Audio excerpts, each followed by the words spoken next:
নমস্কার প্রিয় কৃষক ভাইয়েরা, আপনারা দেখছেন আপনাদের প্রিয় কৃষি বিষয়ক YouTube channel agriculture helper Bengali.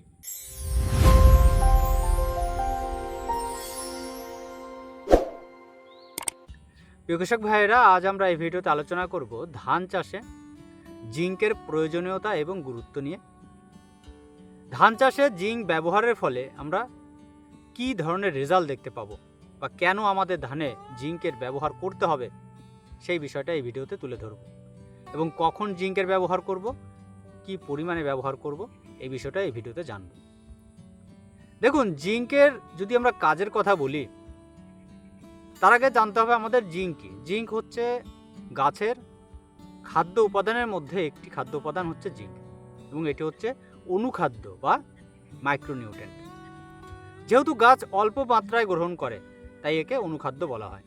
গাছ বিভিন্ন ধরনের খাবার নেয়, তার মধ্যে এটি একটি। কিন্তু এটি গাছ অল্প মাত্রায় গ্রহণ করলেও এর যে গুরুত্ব বা প্রয়োজনীয়তা সেটা কিন্তু অপরিসীম। কি কি কাজ করে জিঙ্ক গাছের মধ্যে, তার কার্যকারিতাগুলো কি কি? প্রথমত, এটি গাছের অক্সিন হরমোন তৈরিতে সাহায্য করে। এই যে অক্সিন হরমোন, যেটা গাছের মধ্যে একটা বলা যেতে পারে একটা বিরাট বড় ভূমিকা পালন করে থাকে।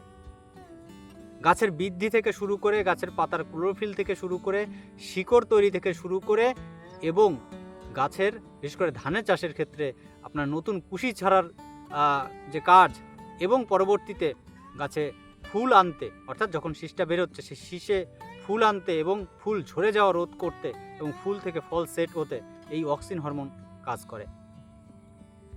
তাহলে আমরা যদি দেখি, তাহলে প্রথম দিকে আমরা যদি জিঙ্কের ব্যবহারের কথা বা কার্যকারীর কথা বলি, তাহলে সেক্ষেত্রে আমরা এই যে ধান চাষে যখন 10 থেকে 15 দিন বয়স হয়, সেই সময় আমরা বলি কি একটা মিনি চাপান দিতে, এবং সেখানে জিঙ্কে রাখার কথা বলা হয়েছে।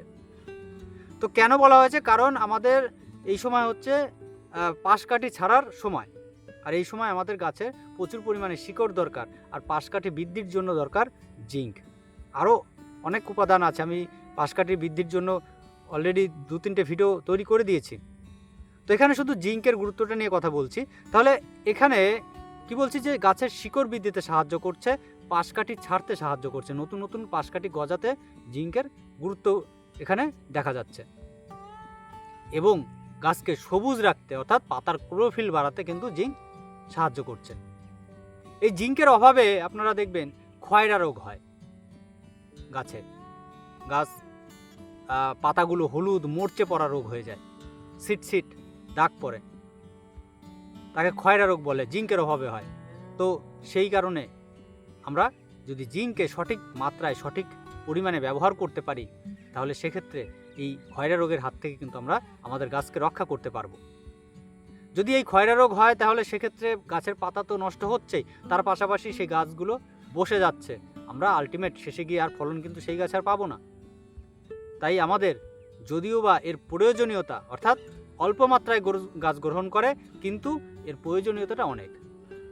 এবং পরবর্তী সময় যখন গাছে কাস্তর আসছে, কাস্তর থেকে শীষটা বের হচ্ছে, এই যে শীষ বের হওয়ার সময় শীষের যে গঠন, সেই গঠন ভালো রাখতে বা শীষের যে লেন্থ বাড়াতে কিন্তু এই জিঙ্কের একটা বিরাট বড় ভূমিকা থাকে। এবং যেই শীষে আপনার ফুলগুলো বেরিয়েছে বা ফুল আছে, সেই ফুলগুলো অনেক সময় কি হয়, ঝরে পড়ে যায় বিভিন্ন কারণে। তো ওই ফুল ঝরাকে রোধ করে কে? আমরা বলছি কি অক্সিন হরমোন। তাহলে এখানে অক্সিন হরমোন কে তৈরি করছে? জিঙ্ক তৈরি করছে। তাহলে জিঙ্ক যদি আমাদের সঠিক মাত্রায় না থাকে, তাহলে সেক্ষেত্রে আমাদের ফুল ঝরে যাবে, আমরা বেশি ফলন পাবো না। এর পাশাপাশি জিঙ্কের একটা কাজ আছে, সেটা হচ্ছে কি গাছের মধ্যে রোগ প্রতিরোধ ক্ষমতা বাড়ানো।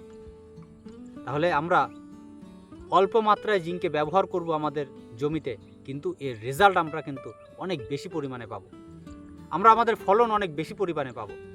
তাহলে এবার আমরা কখন ব্যবহার করব জিঙ্কে? আমরা জিঙ্কে ব্যবহার করব যখন আমরা এই যে বলছি মিনি চাপান দিচ্ছি, যখন 10 থেকে 15 দিন বয়স, এই সময় যখন আমরা মিনি চাপান দিচ্ছি, এই মিনি চাপানের সময় কিন্তু আমরা জিঙ্কে ব্যবহার করব, সেটা মাটিতে ব্যবহার করব। এবং মাটিতে কেন ব্যবহার কথা বলছি? কারণ মাটিতে ব্যবহার করলে একটু লং টাইম পর্যন্ত কিন্তু গাছ নিতে পারবে। সেক্ষেত্রে বাজারে দেখবেন দু ধরনের জিঙ্ক পাওয়া যায়, 21% জিঙ্ক, 33% জিঙ্ক। যদি আপনারা 21% জিঙ্ক পান তাহলে সেক্ষেত্রে 33 শতক জমিতে 1 বিঘায় আপনারা দেবেন 2.5 থেকে 3 কেজি। আর যদি 33% জিঙ্ক পান তাহলে আপনারা 1 বিঘা জমিতে দেবেন 1.5 থেকে 2 কেজি প্রয়োজন অনুসারে। জিঙ্কে কখনোই বেশি মাত্রায় আবার ব্যবহার করা উচিত নয়। এবার যদি আমরা আসি যে এই যে যখন কাস্তর আসছে ঠিক আগের মুহূর্তে আমরা বলি যে জিঙ্ক এবং বোরন স্প্রের কথা, সেইখানে আমরা কি করব, জিঙ্ক 12% ইডিটিএ আমরা স্প্রে করব। এই জিঙ্ক 12% ইডিটিএ আমরা স্প্রে করব প্রতি লিটার জলে 1 গ্রাম হারে।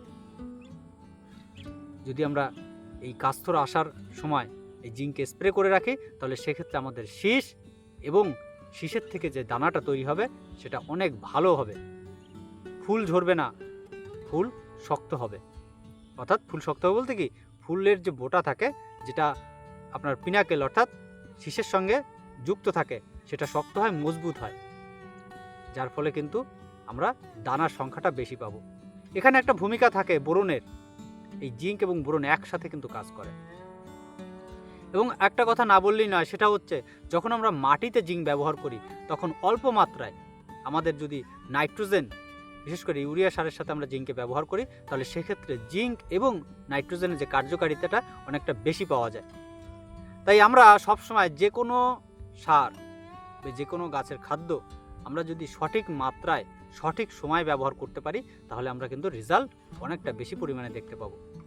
তো যাই হোক প্রিয় কৃষক ভাইয়েরা, আশা করি এই ছোট্ট ভিডিও থেকে আপনাদের কিছুটা হলেও উপকার আসবে।